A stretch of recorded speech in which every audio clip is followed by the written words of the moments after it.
Buenas tardes, el día de hoy les vengo a explicar un poco sobre lo que es un cladograma, para qué nos sirve y por qué es importante. Entonces, ¿qué es un cladograma? Es un diagrama que representa las relaciones de parientes evolutivos entre distintas especies. ¿Para qué nos sirve este cladograma? Para aprender sobre las características de las especies extintas o no extintas y sus linajes ancestrales. ¿Qué serán linajes ancestrales? Es la línea de antepasados o descendientes de una especie. También nos sirve para clasificar los organismos según las características heredadas de su ancestro común. Son importantes herramientas filogenéticas. Filogenéticas quiere decir que es la relación de parentesco entre las especies.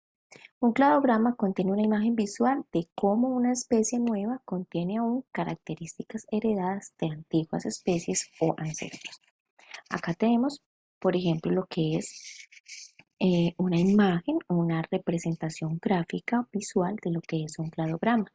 Entonces tenemos un ancestro en común, tenemos un evento de especiación, tenemos la especie A y tenemos la especie B. La especie A, toda esta especie A nos va a contar la historia de esta especie, toda esta especie B nos va a contar todo sobre la historia de esta especie. Un ancestro común y tenemos un evento de especiación. ¿Qué será un evento de especiación? Es lo que nos permite que el linaje ancestral se divida en estas dos especies. Pues este evento de especiación es lo que permite que haya una especie A y una especie B. Pero no solo existen dos especies, pueden haber cladogramas con muchas especies más. Entonces acá tenemos lo que es un cladograma, un ejemplo de un cladograma. Entonces vamos a ver lo que aquí nos cuentan. En verde nos va a contar todo lo que es la historia del linaje B. La C nos van a contar en naranja todo lo que es la historia del linaje C. Y la A, eh, en lo negro, nos va a contar todo lo que es la historia compartida entre B y C. También tenemos acá lo que es un linaje ancestral y tenemos en este cladograma una muestra de lo que son dos eventos de especiación. Entonces tenemos acá un evento de especiación, tenemos acá otro evento de especiación. El primer evento de especiación es lo que nos quiere decir que, que lo que se divide en esta especie, entonces acá hubo un primer evento de especiación, lo que permitió que se dividieran en varias especies, pero acá hubo otro evento de especiación y hubo otra división de más especies. Tenemos otra representación de otro cladograma donde tenemos eh, los ancestros en común. Entonces acá tenemos, por ejemplo, el ancestro en común entre B y C y tenemos otro ancestro en común entre A, B y C. Tenemos dos ancestros en común en el ejemplo de cladograma.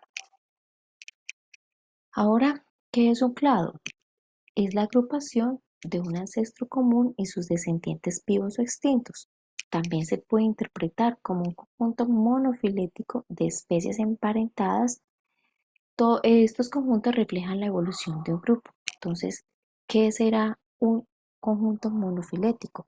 Monofilético quiere decir que cuando todos los organismos incluidos en él han evolucionado a partir de una población ancestral común. Tenemos cuatro ejemplos de cladogramas.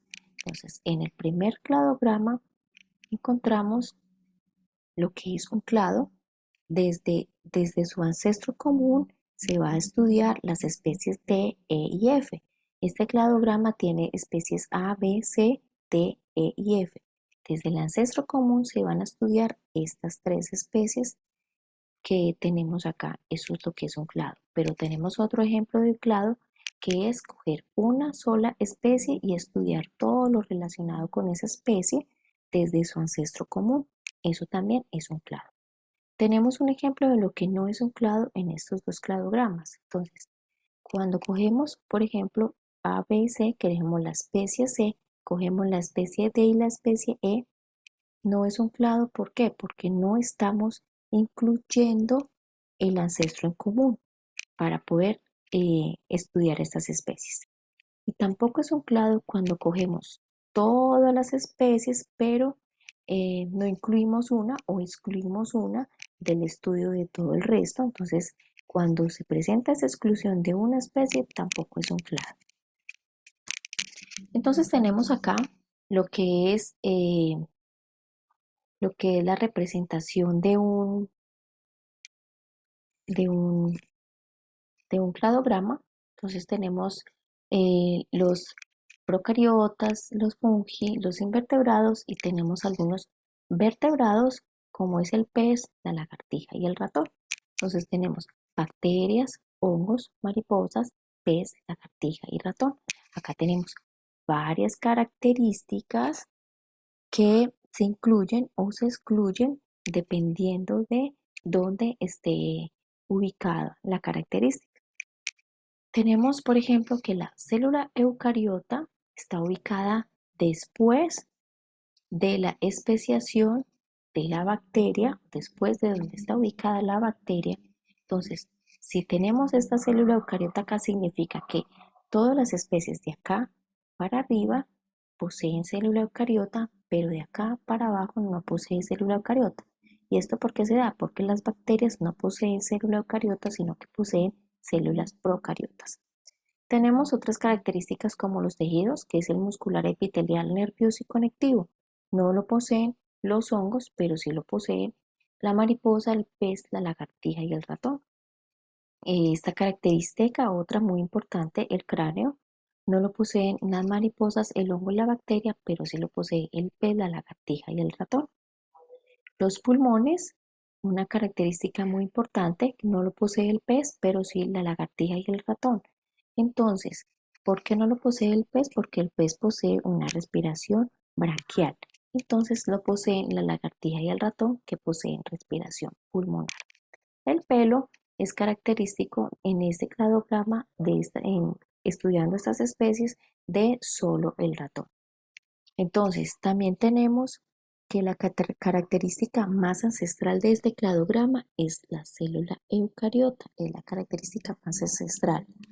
Y que hay dos especies que se relacionan mucho entre sí o son muy cercanas, que son la lagartija y el ratón, porque poseen pulmones, poseen respiración pulmonar. Tenemos entonces otro ejemplo de otro cladograma donde tenemos vertebrados, reptiles y tenemos varias especies de mamíferos, incluyendo el ser humano. Entonces tenemos atún, lagartija, canguro, ardilla, una especie de mono, orangután y el humano. Todas estas también poseen varias características que incluyen o excluyen dependiendo de dónde estén ubicadas. Entonces aquí vemos que el ancestro, que la característica ancestral más antigua que poseen todas estas especies que estamos viendo en este cladograma es el cráneo. O sea, todas las especies, incluyendo el pez, poseen cráneo. Pero asimismo vamos subiendo, por ejemplo, las extremidades.